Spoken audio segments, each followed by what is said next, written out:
Greetings to one and all. I hereby welcome you all to the session 3 of Unit 5, that is LPC 2148 of the subject ARM controller for the 5th SEM Electronics and Communication students of the Department of Collegiate and Technical Education. So in today's class, we'll discuss about the real-time clock or the RTC, then the Universal Serious Bus or USB, then UART, Universal Asynchronous Receiver and Transmitter, followed by the I2C bus and some multiple choice questions and descriptive questions based on the topics we have discussed. So first is the RTC or the real-time clock. The RTC is designed to provide a set of counters to measure time. So time is measured with respect to the counters. So for example, if I say 1 minute, what will do normally? Will count from 0 to 60. Means 0 to 60 is equal to 1 minute. So we are counting the time. So generally we are counting. So we need a counter to measure the time. Hence the RTC provides a set of counters. So why we need set of counters? One counter measures the second, the other one measures the minute, and the other counter measures the hours. Hence it provides a set of counters. The RTC has been designed to use little power. So the RTC takes a very little power to initiate or to work. Functional features of RTC. So we have seen what is RTC and let's see what are the features of RTC. So it measures the passage of time to maintain a calendar or clock. So passage of time, time means it measures with respect to seconds, then minutes, then hours. So it maintains a calendar and a clock. So once we start measuring that time, we can maintain a calendar and clock. Then ultra low power design to support battery power systems. In some embedded systems, the system operates with respect to battery. So when we are using a battery operated system, power is the main concern. Hence, the RTC or the real-time clock is designed to use very low power. Next, it provides seconds, minutes, hours, day of month, year, day of week, and day of year. So when we check the calendar in a mobile ಅಲ್ಲಿ calendars observe ಮಾಡಿದ್ದೀರಾ ಅಲ್ವಾ? ಅಲ್ಲಿ ನಮ್ಗೆ ಏನು ತೋರಿಸುತ್ತೆ day hour ಎಲ್ಲ ಪ್ರತಿಯೊಂದನ್ನು ಬರೋದು ನಮಗೆ via the counters of the R T C counter ಇಂದ ನಾವು ಏನು ಟೈಮ್ನ ಮೆಷರ್ ಮಾಡ್ತೀವಿ ಅದೇ ಇಂಟ್ನಲ್ಲಿ ನಮಗೆ ರಿಯಲ್ ಟೈಮಲ್ಲಿ ತೋರಿಸುತ್ತೆ. ಸೊ ನಮ್ಮ ಮೊಬೈಲಲ್ಲಿ ಸಹ ಒಂದು ರಿಯಲ್ ಟೈಮ್ ಕ್ಲಾಕ್ ಇದೆ, ಅದೇ ನಮಗೆ ಕ್ಯಾಲೆಂಡರ್ ಮತ್ತೆ ಕ್ಲಾಕ್ನ ಪ್ರೊವೈಡ್ ಮಾಡುತ್ತೆ. Can use either the RTC dedicated 32 kilohertz oscillator input or clock derived from the Echnal crystal oscillator input at HTLA 1. So ನಾವು ಆರ್ ಟಿ ಸಿಗೆ 32 ಕಿಲೋ ಹರ್ಟ್ಸ್ ಇನ್ಪುಟ್ನ ಆಸಿಲೇಟರ್ ಇಂದ ಕೊಡ್ಬೋದು, ಅಥವಾ ನಮ್ಮ ಎಕ್ಸ್ಟರ್ನಲ್ ಕ್ರಿಸ್ಟಲ್ ಆಸಿಲೇಟರ್ ಏನಿದೆ ನಾವೇನು ಕನೆಕ್ಟ್ ಮಾಡಿದ್ದೀವಿ ನಮ್ಮ ಪ್ರೊಸೆಸರ್ಗೆ to run the external crystal via the input HTAL1. So normally HTAL1 ಮತ್ತು HTAL2ನ ನಾವು ಎಕ್ಸ್ಟರ್ನಲ್ ಕ್ರಿಸ್ಟಲ್ನ ಕನೆಕ್ಟ್ ಮಾಡೋದಕ್ಕೆ ಯೂಸ್ ಮಾಡಿರ್ತೀವಿ. ಅದರಿಂದಾದ್ರೂ ನಾವು ಇನ್ಪುಟ್ ಕೊಡ್ಬೋದು, ಅಥವಾ 32 ಕಿಲೋ ಹರ್ಟ್ಸ್ ಆಸಿಲೇಟರ್ ಏನಿದೆ ಅದರಿಂದ ನಾವು ಇನ್ಪುಟ್ನ ಕೊಡ್ಬೋದು ಯಾವುದಕ್ಕೆ, ರಿಯಲ್ ಟೈಮ್ ಕ್ಲಾಕ್ಗೆ. Next, it allows to connect dedicated power supply pin to a battery or the main 3.3 volts. So ಪಿನ್ಸ್ನೆಲ್ಲ ನೋಡಿದಾಗ ಫೀಚರ್ಸ್ ಡಿಸ್ಕಸ್ ಮಾಡ್ಬೇಕಾದ್ರೆ ನಾವು ಡಿಸ್ಕಸ್ ಮಾಡಿದ್ವಿ 64 ಪಿನ್ಸ್ ಇದೆ LPC 2148 ಅಲ್ಲಿ. ಸೊ ಅದರಲ್ಲಿ 1 ಪಿನ್ನ ನಾವು RTC ಇನ್ಪುಟ್ಗೆ ಪ್ರಿಸರ್ವ್ ಮಾಡಿದ್ದೀವಿ, ಅದು ಬ್ಯಾಟ್ರಿಯಿಂದ ಆದ್ರೂ ಇನ್ಪುಟ್ ತೊಗೊಳುತ್ತೆ. ಬ್ಯಾಟ್ರಿ ಯೂಸ್ ಮಾಡಿ ನಾವು ಸಿಸ್ಟಮ್ನ ಡಿಸೈನ್ ಮಾಡಿದ್ರೆ ಅಲ್ಲಿ ಅದು ಬ್ಯಾಟ್ರಿಯಿಂದ ಆದ್ರೂ ಇನ್ಪುಟ್ ತೊಗೊಳುತ್ತೆ, ಅಥವಾ ನಮ್ಮ ಮೇನ್ ಪ್ರೊಸೆಸರ್ ಏನಿದೆ ಅದರಿಂದ 3.3 volts ಅಷ್ಟು ಇನ್ಪುಟ್ನ ಅದು ತೊಗೊಳುತ್ತೆ to run the clock. Next one is the universal serial bus, or normally it is called as USB. So USB ನ ನಾವೆಲ್ಲರೂ ಯೂಸ್ ಮಾಡಿದೀವಿ ಅಲ್ವಾ ಲ್ಯಾಬಲ್ಲಿ. ಎಲ್ಲಿ ನಾವು ಡೇಟಾನ ಶೇರ್ ಮಾಡಬೇಕು ಅಂತ ಅನ್ಕೊಂತೀವಿ, ಕಂಪ್ಯೂಟರಿಂದ ನಾವು ಡೇಟಾ ತೊಗೊಳ್ಬೋದು, ಅಥವಾ ಕಂಪ್ಯೂಟರ್ಗೆ ನಾವು ಡೇಟಾ ಕೊಡ್ಬೋದು, ಈವನ್ ಲ್ಯಾಪ್ಟಾಪ್ ಅಲ್ಲಿ ಸಹ ಅಲ್ಲೆಲ್ಲ ನಾವು USB ನ ಯೂಸ್ ಮಾಡಿದೀವಿ. So let's see how the USB works. The universal serial bus is a 4-wire serial. So ಅದು 4-wire serial ಇದೆ. Serially 4 wire. Serially ಅದು ಇನ್ಪುಟ್ ನ ಕೊಡುತ್ತೆ. So via 4 wire. Supports communication between a host and a number of peripherals. So ಏನ್ ಮಾಡುತ್ತೆ, host ನಾವು ಯಾವ್ದನ್ನ ನಾವು ಇನ್ಫಾರ್ಮೇಶನ್ ಕೊಡ್ತೀವಿ that becomes a host, and ಯಾವುದಕ್ಕೆ ನಾವು ಇನ್ಫಾರ್ಮೇಶನ್ ಕಳಿಸ್ತೀವಿ that becomes the peripherals. So total ಎಷ್ಟು ನಂಬರ್ ಆಫ್ ಫೆರಿಫೆರಲ್ಸ್ ನಾವು ಕನೆಕ್ಟ್ ಮಾಡ್ಬೋದು ಹೋಸ್ಟ್ಗೆ ಅಂತ ನೋಡೋದಾದ್ರೆ ಮ್ಯಾಕ್ಸಿಮಮ್ 127 ಫೆರಿಫೆರಲ್ಸ್ ನಾವು ಕನೆಕ್ಟ್ ಮಾಡ್ಬೋದು. Next, the host controller allocates the USB bandwidth to attach devices through a token-based protocol. So, ಈ host ಏನ್ ಮಾಡುತ್ತೆ, USB ಒಂದು ಸರ್ಟನ್ ಬ್ಯಾಂಡ್ವಿಡ್ತ್ ಇರುತ್ತೆ. ಅಂದ್ರೆ ಈಗ ನಾನು ಟ್ರಾನ್ಸ್ಮಿಟ್ ಮತ್ತೆ ರಿಸೀವ್ ಮಾಡಬೇಕು ಅಂದ್ರೆ 1 ಫ್ರೀಕ್ವೆನ್ಸಿ ರೇಂಜ್ ಅಲ್ಲೇ ಅದನ್ನ ಟ್ರಾನ್ಸ್ಮಿಟ್ ಮತ್ತೆ ರಿಸೀವ್ ಮಾಡೋದು ಸಾಧ್ಯ. ಸೊ ಆ ಬ್ಯಾಂಡ್ವಿಡ್ತ್ ನ ಅಲೋಕೇಟ್ ಮಾಡೋದೇ host via token based protocols. Token based ಏನು ಯೂಸ್ ಮಾಡ್ತೀವಿ ಅಂದ್ರೆ ಫೆರಿಫೆರಲ್ಸ್ ಜಾಸ್ತಿ ಆದಾಗ ಯಾವುದಕ್ಕೆ ನಾನು ಫಸ್ಟ್ ಪ್ರಿಫರೆನ್ಸ್ ಕೊಡಬೇಕು, ಯಾವುದಕ್ಕೆ ನಾನು ಇನ್ಪುಟ್ ಕೊಡಬೇಕು ಅಂತ ತಿಳ್ಕೊಳ್ಬೇಕು ಅಂದ್ರೆ there must be a protocol. ಒಂದು ಪ್ರೊಸೀಜರ್ನ ನಾವು ಫಾಲೋ ಮಾಡಬೇಕು. Here that is based on the token system ಪ್ರಕಾರ ಪ್ರೋಟೋಕಾಲ್ನ ಫಾಲೋ ಮಾಡ್ತಾರೆ. Next is the bus supports hot plugging, unplugging and dynamic configuration of the devices.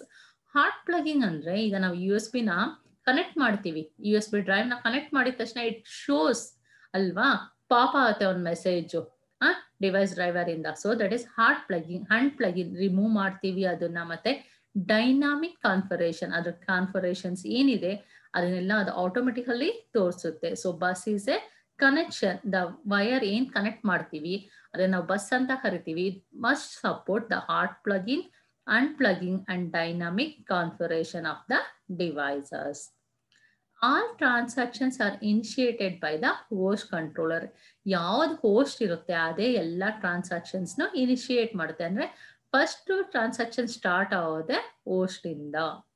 The LPC 2148 is equipped with the USB device controller that enables 12 megabits per second. So ಎಷ್ಟು bits enable ಮಾಡುತ್ತೆ 1 second ಅಲ್ಲಿ ಅಂದ್ರೆ up to 12 MBs. So 12 MBs to bits ನ ನಾವು enable ಮಾಡ್ಬೋದು ಅಥವಾ ಕಳಿಸ್ಬೋದು to data exchange with USB host controller.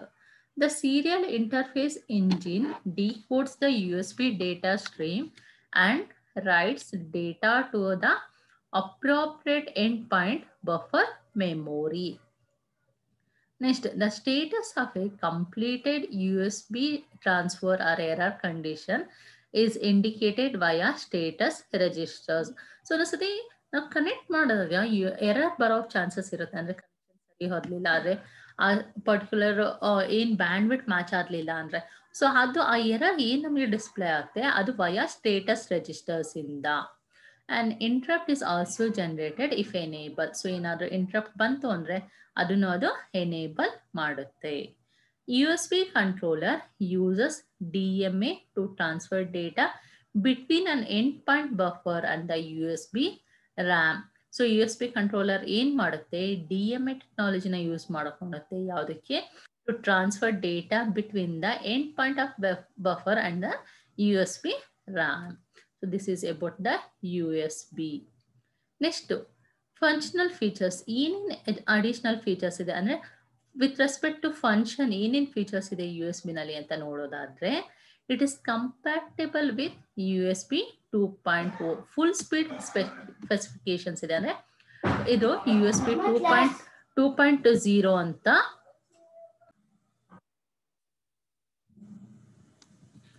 It supports 32 physical endpoints. An endpoint is a buffer on the USB device. So in endpoint andre it is normally a buffer. So USB device alliro ಒಂದು buffer. So logic supports 32 endpoints ಅಂತ 32 physical endpoints ಇರುತ್ತೆ. Logically ಮಾತಾಡೋದಾದ್ರೆ it is of that ಅಂದ್ರೆ 16 endpoints ಇರುತ್ತೆ. So physically ನಮಗಿರೋದು ಅಂದ್ರೆ ನಮ್ಗೆ ಕಾಣಿಸೋದು ಒಂದು USB ನಲ್ಲಿ 32. The host can send and receive data to or from that buffer.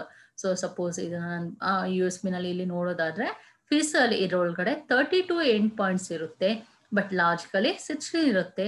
The host ಏನು ರಿಸೀವ್ ಮಾಡೋದಿರ್ಬೋದು ಇನ್ಫಾರ್ಮೇಶನ್ ಒಂದು USB ಇಂದ, ಅಥವಾ USB ಗೆ ಟ್ರಾನ್ಸ್ಫರ್ ಮಾಡೋದಿರ್ಬೋದು, ಅದೆಲ್ಲ ನಡೆಯೋದು via these buffers only or via these endpoints only.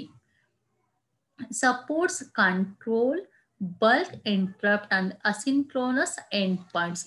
Control ಅಂದ್ರೆ ಕಂಟ್ರೋಲ್ ಮಾಡ್ಬೋದು ನಾವು, ಮತ್ತೆ ಬಲ್ಕ್ ಅಲ್ಲಿ ಅಂದ್ರೆ ಹ್ಯೂಜ್ ಡೇಟಾನ ನಾನು ಕಳಿಸ್ಬೋದು ಆಸ್ ಇಂಟ್ರಪ್ಟ್, ಮತ್ತೆ asynchronous. So there is no exact way, ಅಂದ್ರೆ ನಾನು ರಿಸೀವ್ನೇ ಮಾಡಬೇಕು ಅಥವಾ ಟ್ರಾನ್ಸ್ಮಿಟ್ನೇ ಮಾಡಬೇಕು ಅಂತ ಏನಿಲ್ಲ. ಐ ಕ್ಯಾನ್ ಚೂಸ್ ಟ್ರಾನ್ಸ್ಫರ್ ಮಾಡ್ಬೋದು ಅಥವಾ ರಿಸೀವ್ ಮಾಡ್ಬೋದು.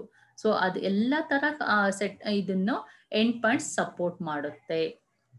Next supports scalable realisation of end points at run time.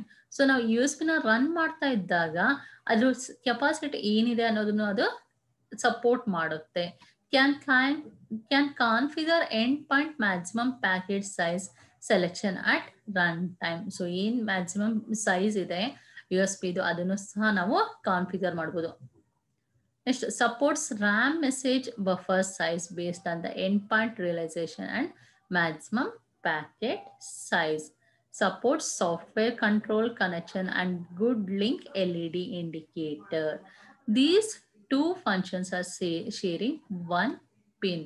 So support software control connection ಅಂದ್ರೆ via software ನಮ್ಮ ಪ್ರೋಗ್ರಾಮ್ ಅಲ್ಲೇ ನಾವು ಒಂದು ಲಿಂಕ್ ಅಂದ್ರೆ ಒಂದು ಪ್ರೋಗ್ರಾಮ್ ಅಲ್ಲೇ ಒಂದು ಲೈನ್ ನ ಬರಿಬಹುದು ಅಥವಾ ಒಂದು ಕೋಡ್ ನ ಬರಿಬಹುದು ಇನ್ನ USB ನ ಕನೆಕ್ಟ್ ಮಾಡೋದಕ್ಕೆ, ಅಥವಾ ಗುಡ್ ಲಿಂಕ್ LED ಇಂಡಿಕೇಟರ್. ಒಂದೊಂದು USB ಡ್ರೈವರ್ ಅಲ್ಲಿ ನೀವು ಅಬ್ಸರ್ವ್ ಮಾಡಬಹುದು LED ಬ್ಲಿಂಕ್ ಆಗುತ್ತೆ.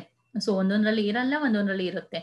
ಏನಕ್ಕೆ ಅಂದ್ರೆ ಅದ್ ಎರಡಕ್ಕೂ ಏನ್ LED ಇಂಡಿಕೇಟರ್ ಇರ್ಬೋದು ಅಥವಾ ಸಾಫ್ಟ್ವೇರ್ ಅಲ್ಲಿ ನಾವ್ ಏನ್ ಬರಿತೀವಿ ಅದೆರಡಕ್ಕೂ ಒಂದೇ ಪಿನ್ ನ ಯೂಸ್ ಮಾಡಿದ್ದಾರೆ. ಹಾಗಾಗಿ if you are choosing for software control connection ಅದೇ LED ಇಂಡಿಕೇಟರ್ ಇರಲ್ಲ, ಅಂದ್ರೆ LED ಬ್ಲಿಂಕ್ ಆಗಲ್ಲ.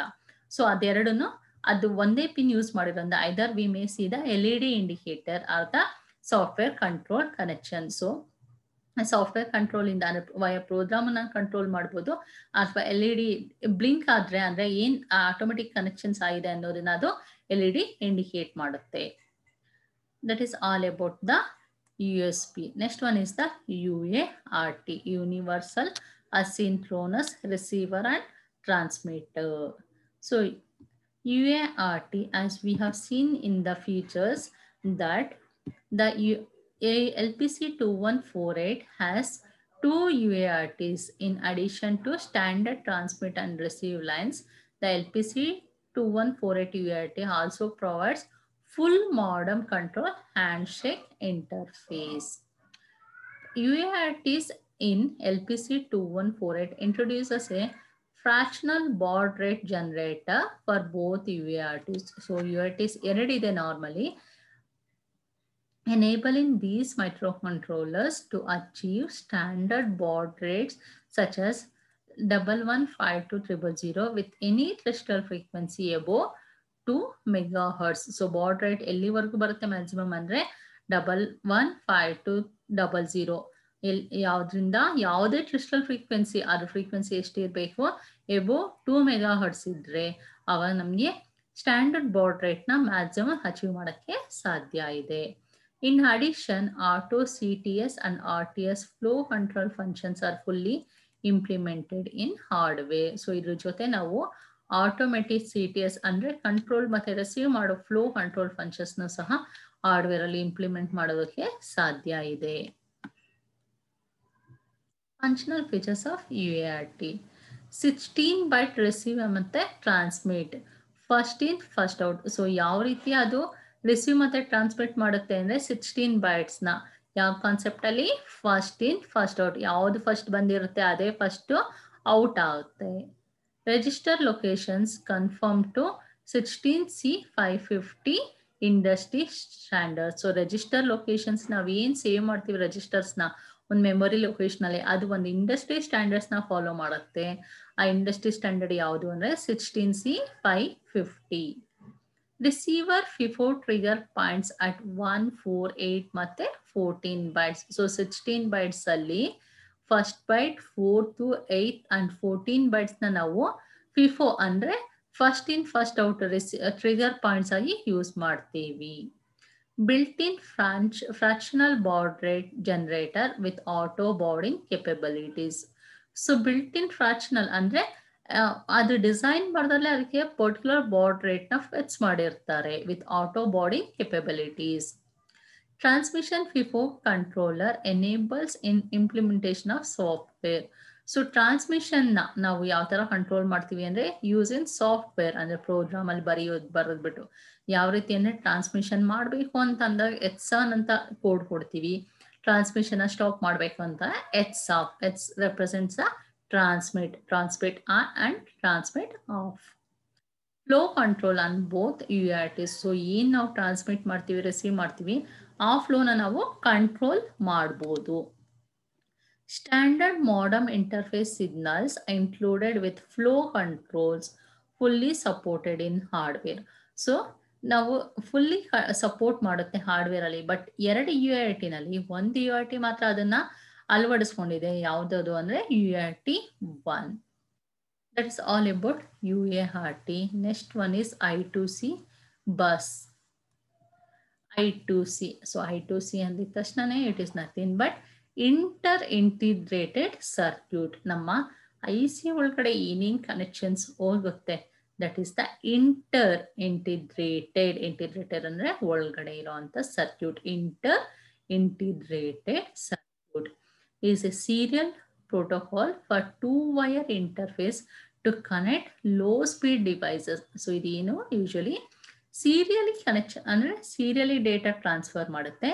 ಫಾರ್ 2-wire ಇಂಟರ್ಫೇಸ್ ಇಲ್ಲಿ 2 ವಯರ್ಸ್ನ ನಾವು ಯೂಸ್ ಮಾಡಿದ್ದೀವಿ. ಮತ್ತು ಲೋ ಸ್ಪೀಡ್ ಡಿವೈಸಸ್ ಯಾವುದ್ಯಾವುದಿದೆ ಅದನ್ನು ಕನೆಕ್ಟ್ ಮಾಡೋದಕ್ಕೆ ಇದನ್ನು ಯೂಸ್ ಮಾಡಿದ್ದೀವಿ. The LPC 2148 supports 2 I2C bus controllers. So normally LPC 2148 ಅಲ್ಲಿ 2 I2C ಬಸ್ ಕಂಟ್ರೋಲರ್ಸ್ ಇದೆ. I2C ಈಸ್ ಎ ಬೈಡೈರೆಕ್ಷನಲ್ ಅಂದರೆ 2 ವಯರ್ಸ್ ಇರೋದ್ರಿಂದ ಒನ್ ಸೈಡ್ ಅಂದರೆ ಒನ್ ವೇನಲ್ಲಿ ಅಲ್ಲದೆ ನಾವು 2 ವೇನಲ್ಲೂ ಡೇಟಾನ ಸೆಂಡ್ ಮತ್ತು ರಿಸೀವ್ ಮಾಡ್ಬೋದು. It uses only 2 wires. ಯಾವ್ದ್ಯಾವ್ದಪ್ಪ ಅದು ಅಂದರೆ SCL. It also named as serial clock line. ಒಂದನ್ನು ಕ್ಲಾಕ್ಗೆ ಯೂಸ್ ಮಾಡ್ತೀವಿ SCL and the other one is SDA. S refers the serial. ಸೀರಿಯಲಲ್ಲಿ ನಾವು ಡೇಟಾ ಕೊಡ್ತಾ ಇದ್ದೀವಿ. ಸೊ ಸೀರಿಯಲ್ ಡೇಟಾ ಲೈನ್ ಒಂದು SCL ಇನ್ನೊಂದು SDA. ಸೊ 2 ವೈರ್ಸ್, ಒಂದು SCL and SDA. Each device is recognised by A unique address. So ಪ್ರತಿಯೊಂದು ಡಿವೈಸ್ನ ನಾವೇನು connect ಮಾಡ್ತೀವಿ ಅದಕ್ಕೆ ಅದರದ್ದೇ ಆದ ಯೂನಿಕ್ ಅಡ್ರೆಸ್ ಇರುತ್ತೆ. So this is how the I2C bus controller looks. So ಇಲ್ಲಿ ನೀವು ಅಬ್ಸರ್ವ್ ಮಾಡ್ಬೋದು ಒಂದು ಮಾಸ್ಟರ್ ಇದೆ. Master is the micro controller. ಅದಕ್ಕೆ ಕನೆಕ್ಟ್ ಮಾಡಿರೋದು ಒಂದು ADC analogue to digital converter, ಇನ್ನೊಂದು ಡಿಜಿಟಲ್ ಟು ಅನಲಾಗ್ ಕನ್ವರ್ಟರ್, ಮತ್ತು ಇನ್ನೊಂದು ಕಂಟ್ರೋಲರ್ನ ನಾವು ಕನೆಕ್ಟ್ ಮಾಡಿದ್ದೀವಿ. ಇಲ್ಲಿ ಎಲ್ಲದಕ್ಕೂ ನಾವು ವೋಲ್ಟೇಜಸ್ನ ಕೊಟ್ಟಿದ್ದೀವಿ VDD ಇಂದ. ಆ್ಯಂಡ್ ಪ್ರತಿಯೊಂದೂ 2 ವಯರ್ಸ್ ಅಂತ ಡಿಸ್ಕಸ್ ಮಾಡಿದ್ವಿ. ಸೊ ಒಂದು ಕ್ಲಾಕ್ ಲೈನ್ ಹೋಗಿದೆ, ಇನ್ನೊಂದು ಡೇಟಾ ಲೈನ್ ಹೋಗಿದೆ, 2 ಸೀರಿಯಲಿ. ಸೊ ಎಲ್ಲ 2 ವಯರ್ಸ್ನು ನಾವು ಎಲ್ಲ ಡಿವೈಸಸ್ಗೂ ಸಹ ಕನೆಕ್ಟ್ ಮಾಡಿದ್ದೀವಿ ಇಲ್ಲಿ. So standard I2C compliant bus interfaces that may be configured as master slave or master slave. So ಇಲ್ಲಿ ಅಬ್ಸರ್ವ್ ಮಾಡ್ಬೋದು ನೀವು, ಒಂದು ಮಾಸ್ಟರ್ ಮತ್ತು ಸ್ಲೇವ್ ಇದೆ. ಮಾಸ್ಟರ್ ಮತ್ತು ಸ್ಲೇವ್ ಆಗಿ ನಾನು ಅದನ್ನು ಕಾನ್ಫಿಗರ್ ಮಾಡ್ಬೋದು. Attribution between simultaneously transmitting masters without corruption of serial data on the bus. So arbitration between simultaneously transmitting masters. So ಇಲ್ಲಿ ಮಾಸ್ಟರ್ಸ್ ಜಾಸ್ತಿ ಇದ್ದಾಗ ಸಹ ಸೈಮಲ್ಟೇನಿಯಸ್ಲಿ ನಾನು ಡೇಟಾನ ಟ್ರಾನ್ಸ್ಫರ್ ಮಾಡ್ಬೋದು. Programmable clock to allow adjustment of I2C transfer rates. So ಇಲ್ಲಿ ನಾವು block diagram observe ಮಾಡಿದ್ರೆ ಒಂದು ಮಾಸ್ಟರ್ಗೆ 3 ಸ್ಲೇವ್ಸ್ ಇದೆ ಅಂತ ಕನ್ಸಿಡರ್ ಮಾಡಿದ್ರೆ ಪ್ರತಿ ಸತಿನೂ ಟ್ರಾನ್ಸ್ಫರ್ ಮಾಡಬೇಕಾದ್ರೆ ಟ್ರಾನ್ಸ್ಫರ್ ರೇಟ್ ಏನಿರುತ್ತೆ ಅದು ವೇರಿ ಆಗುತ್ತೆ. ಸೊ ನಾವು ಕ್ಲಾಕ್ನ ಪ್ರೊವೈಡ್ ಮಾಡೋದ್ರಿಂದ ಪರ್ಟಿಕ್ಯುಲರ್ ಟ್ರಾನ್ಸ್ಫರ್ ರೇಟ್ ಏನಿದೆ ಅದು ಡಿಫ್ರೆಂಟ್ ಇರುತ್ತೆ.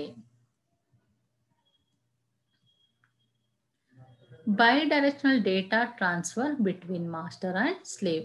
ಸೊ 2 ವೈಸ್ ಯೂಸ್ ಮಾಡಿರೋದ್ರಿಂದ ಬೈಡೈರೆಕ್ಷನಲ್ ಡೇಟಾ ಟ್ರಾನ್ಸ್ಫರ್ ಆಗುತ್ತೆ. ಅಂದರೆ ಮಾಸ್ಟರಿಂದ ನಾನು ಸ್ಲೇವ್ಗೆ ಕೊಡ್ತೀನಿ, ಅದು 1 ಡೈರೆಕ್ಷನ್ ಆಯಿತು. ಮತ್ತು ಸ್ಲೇವಿಂದ ನಾನು ಮಾಸ್ಟರ್ಗೆ ಡೇಟಾ ಟ್ರಾನ್ಸ್ಫರ್ ಮಾಡ್ಬೋದು, ಅದು ಇನ್ನೊಂದು ಡೈರೆಕ್ಷನ್ ಆಯಿತು. ಸೊ ಟೋಟಲಿ 2 ಡೈರೆಕ್ಷನಲ್ಲಿ, ಒಂದು ಮಾಸ್ಟರಿಂದ ಸ್ಲೇವ್ಗೆ, ಇನ್ನೊಂದು ಸ್ಲೇವಿಂದ ಮಾಸ್ಟರ್ಗೆ ಕೊಡ್ತೀವಿ. Serial clock synchronisation allows devices with different bit rates to communicate via one serial bus.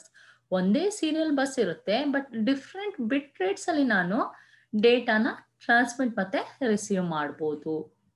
Serial clock synchronization can be used as a handshake mechanism to suspend and resume serial transfer.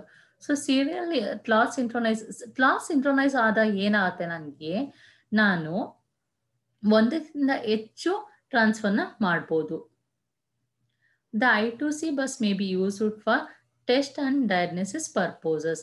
So ಏನಾದರೂ ಸಿಸ್ಟಮಲ್ಲಿ ಏನಾದರೂ problem ಇದೆ ಅಂದಾಗ ಅದು ಎಲ್ಲಿ ಯಾವ particular ಯೂನಿಟ್ನಲ್ಲಿ problem ಇದೆ ಅನ್ನೋದನ್ನು ಟೆಸ್ಟ್ ಮಾಡೋದಕ್ಕೆ ನಾವು I2C ಬಸ್ನ ಯೂಸ್ ಮಾಡ್ತೀವಿ. And to solve that problem also. So that is all about the I2C.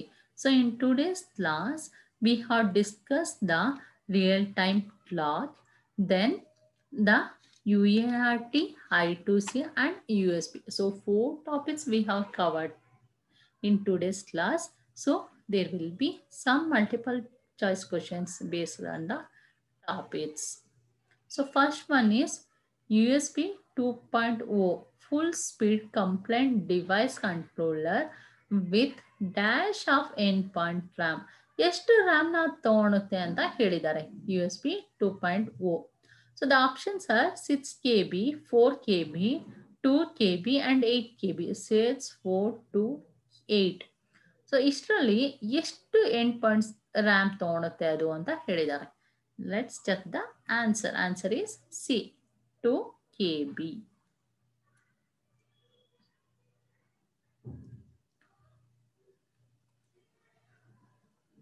UART similar to, ಯಾವುದಕ್ಕೆ UART ಸಿಮಿಲರ್ ಅಂತ ಕೇಳಿದ್ದಾರೆ. SPI ಪ್ರೋಟೋಕಾಲ್ಗ, I2C ಪ್ರೋಟೋಕಾಲ್ಗ, HTTP ಪ್ರೋಟೋಕಾಲ್ ಅಥವಾ MQTT ಪ್ರೋಟೋಕಾಲ್. ಸೊ 4 ಆಪ್ಷನ್ಸ್ ಕೊಟ್ಟಿದ್ದಾರೆ. UART ಅಂದ್ರೇನು? ಯೂನಿವರ್ಸಲ್ ಅಸಿಂಕ್ರೋನಸ್ ರಿಸೀವ್ ಅಥವಾ transmit. So there is no exact form. ನಾನು ರಿಸೀವ್ ಮಾಡ್ಬೋದು ಅಥವಾ ಟ್ರಾನ್ಸ್ಮಿಟ್ ಸಹ ಮಾಡ್ಬೋದು. Asynchronous, it is not synchronise.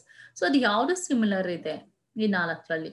Answer is B, I2C. I2C saha, it is similar to UART. Andre it either I may receive or transmit. So it is not synchronized. So similarly UART nallu ashte, it is not synchronized. So receive ಮಾಡಬೇಕು, transmit ಮಾಡಬೇಕು ಅಂತ ಏನಿಲ್ಲ.